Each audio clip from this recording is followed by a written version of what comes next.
सो Captain America 4 brave new world आ चुका है, जिसको देखकर मुझे तो काफी ज्यादा अच्छा लगा क्योंकि ये आगे के लिए काफी सारे पोटेंशियल्स ओपन अप कर देती है। साथ ही साथ पहले के घोले हुए धागे को भी थोड़ा सा क्लोजर दे देती है। जहां इनक्रेडिबल हल्क के बाद क्या हुआ उस कहानी को यहाँ पे समराइज कर दिया जाता है, लेकिन कैप्टन अमेरिका के पोजीशन को सैम विल्सन किस तरीके से इनहेरिट करके अपने आप को स्टैब्लिश कर रहा है दुनिया के सामने, वो भी हमें यहाँ पर बताया जाता है। जहां पे सैम अभी भी यही सोच रहा है कि काश मेरे पास सुपर सोल्जर सीरम होता तो मैं शायद तक स्टीव के जैसा खुद को और भी ज्यादा अच्छे से स्टैब्लिश कर पाता। लेकिन उसको इस मूवी में ये बात समझ में आ जाती है कि कैप्टन अमेरिका को कैप्टन अमेरिका वो सुपर सोल्जर नहीं बल्कि उसका अच्छा दिल या फिर एक जो गुड पर्सन वाली पर्सनैलिटी है वो बनाती है। एंड उसी चीज को देखकर स्टीव ने सैम को चुना था कैप्टन अमेरिका पोजीशन के लिए। वहीं उसने बकी को इसलिए साइड कर दिया क्योंकि उसका एक इतिहास है बुरा सा, और तो और वो उसको बर्डन नहीं देना चाहता था कैप्टन अमेरिका के पोस्ट से।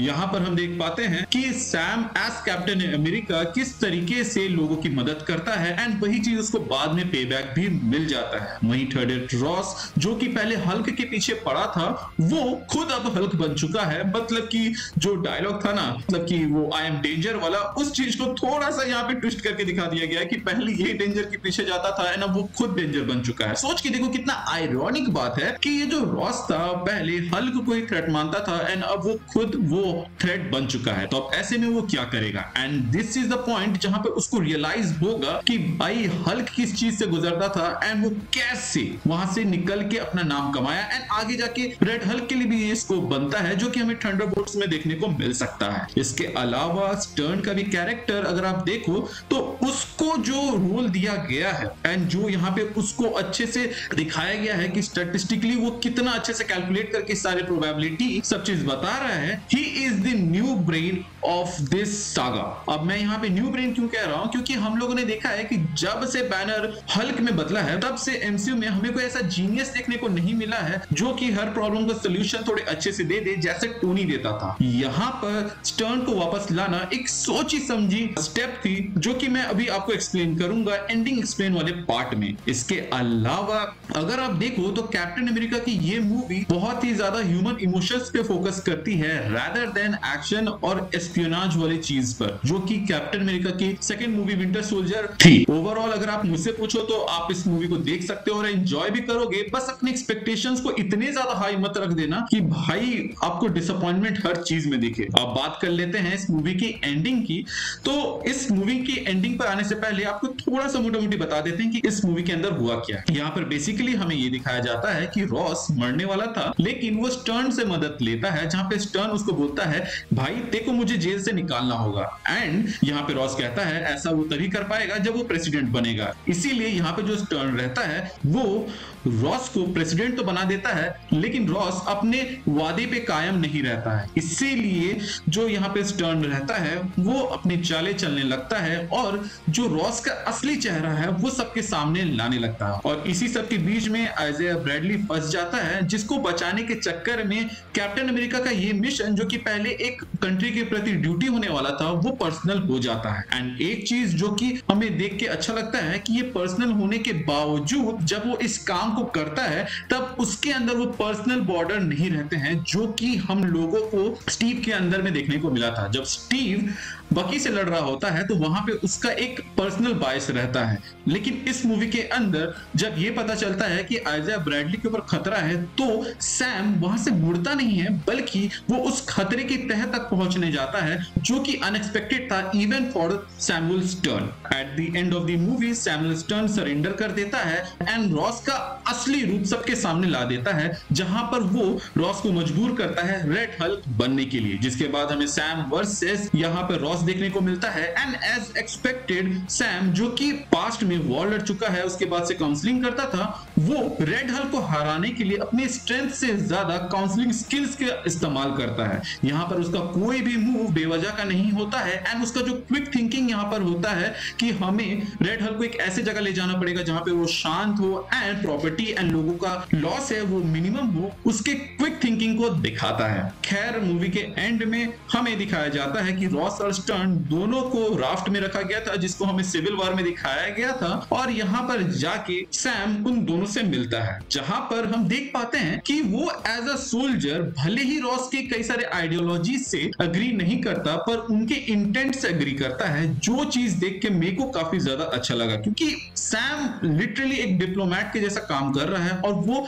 पॉजिटिव और अच्छी चीजों पे फोकस कर रहा है रादर देन नेगेटिव्स जो कि दुनिया के सामने रखा गया था रॉस के लिए। वहीं अगर हम बात करें सैमुअल स्टर्न की, तो भाई ये बंदा जो है बेसिकली बहुत ही इंपॉर्टेंट कैरेक्टर होने वाला है मेरे हिसाब से, क्योंकि बॉस सोच के देखो कि हीरोज की तरफ से ऐसा कौन है जो कि सबसे एविलिश आइडिया देगा इन हीरोज को कि इनकर्जन को रोका जा सके। एंड कई लोग यहां पर कह सकते हैं कि भाई ये बंदा इनकर्जन को या फिर बाकी सुपर हीरोज वाली चीज को कैसे टीज कर दिया, ये बहुत ही ज्यादा फोर्सफुल है। बट लेट मी एक्सप्लेन, ये उतना ज्यादा फोर्सफुल नहीं है एंड ये सबसे लॉजिकल चीज भी है, क्योंकि जो स्टर्न है उसका दिमाग काफी ज्यादा तेज है। वो लोगों के प्रवृत्ति को देख के सारे प्रोबेबिलिटी एंड कैलकुलेशंस कर रहा होता है और इसी के बेसिस पे उसने इतना बड़ा मायाजाल रचा था। लेकिन सैम यहाँ पे ह्यूमन इमोशंस वाले चीज को साइड रख के यहाँ पे सैमुअल स्टर्न के सारे प्लान्स को नाकाम कर देता है और इसीलिए सैमुअल स्टर्न उससे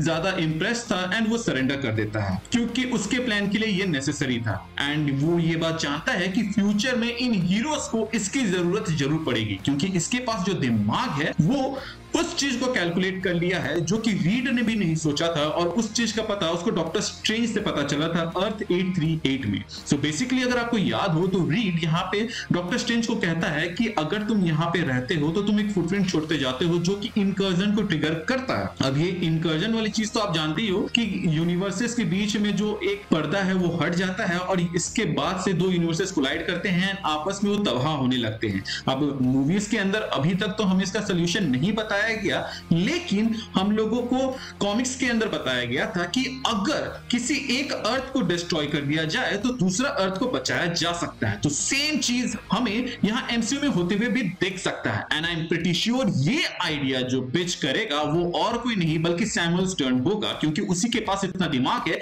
और वो इतना एविलिश सोच सकता है, क्योंकि कोई भी हीरो ऐसा तो नहीं सोचेगा कि हम अपनी दुनिया बचाने के लिए दूसरी की दुनिया को तबाह कर दे। बट यहां पर ये सैमुअल स्टर्न सोच सकता है, क्योंकि सर्वाइवल इज द की जिसके लिए इंसान किसी भी हद तक जा सकता है। एंड यहीं से शुरू हो जाएगा वो सीक्रेट वॉर का मंजर जिसका फायदा उठा के डॉक्टर डूम डूम्सडे करेगा एंड उसके बाद से हमें बैटल वर्ल्ड देखने को मिलेगा जिसके अंदर बाकी सारे यूनिवर्सेस के कुछ कुछ आंसर्स होंगे एंड फिर वो लोग एकजुट होकर सीक्रेटली डॉक्टर डूम के खिलाफ जाएंगे, क्योंकि सबको उन तबाह हुए दुनिया को वापस लाना है या फिर एक नए यूनिवर्स की शुरुआत करनी है जहां पे वो लोग किसी के अंदर ना हो। सो टेक्निकली अगर आप देखो तो हम लोगों को जो थंडरबोल्ट्स के अंदर एक बिग हिटर की कमी दिख रही थी वो यहाँ पे फुलफिल हो जा रहा है, क्योंकि राफ्ट में है अभी रेड हल्क जिसको वेल अपने थंडरबोल्ट्स वाली टीम में ज्वाइन करवाएगी एंड उस थंडरबोल्ट्स को चेंज करवाएगी डार्क एवेंजर्स नाम से,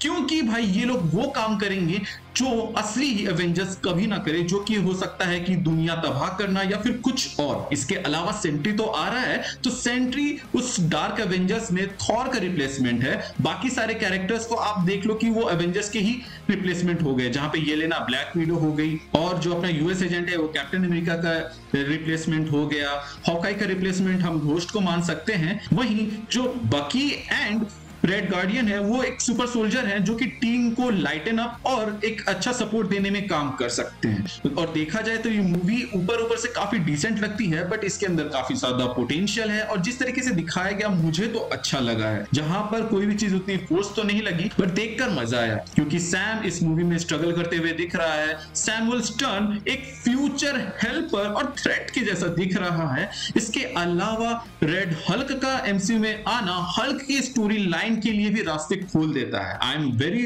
ओपन टू इट कि हमें और भी बहुत कुछ देखने को मिलेगा, जिसके ऊपर हम अपने आने वाले वीडियोस में और भी अच्छे से बात करेंगे। ये तो भाई मूवी देख के आकर जो मेरे दिमाग में आया मैंने क्विक ब्रेक डाउन या फिर एक्सप्लेनेशन बना दिया है। एक सोची समझी स्क्रिप्ट आपको कल तक या फिर बहुत जल्द देखने को मिल जाएगी। बाय द वे, आपको कैसी लगी कैप्टन अमेरिका मुझे कमेंट सेक्शन में जरूर बताइएगा, और एंडिंग एक्सप्लेनेशन वाला ये हमारा वीडियो कैसा था ये भी आप हमें कमेंट सेक्शन में जरूर बताइएगा। इसके अलावा अगर आपके मन में कोई भी सवाल जवाब है तो कमेंट सेक्शन में पूछ लीजिए, मैं उसको अपने आने वाले वीडियोस में पक्का कवर करूंगा। इस वीडियो में जितने भी सवाल होंगे आई अश्योर यू एक एक का मैं जवाब दूंगा। तो मिलते हैं अगली वीडियो में नए टॉपिक के साथ, तब तक के लिए bye bye, sayonara, take care, stay hydrated, see you soon.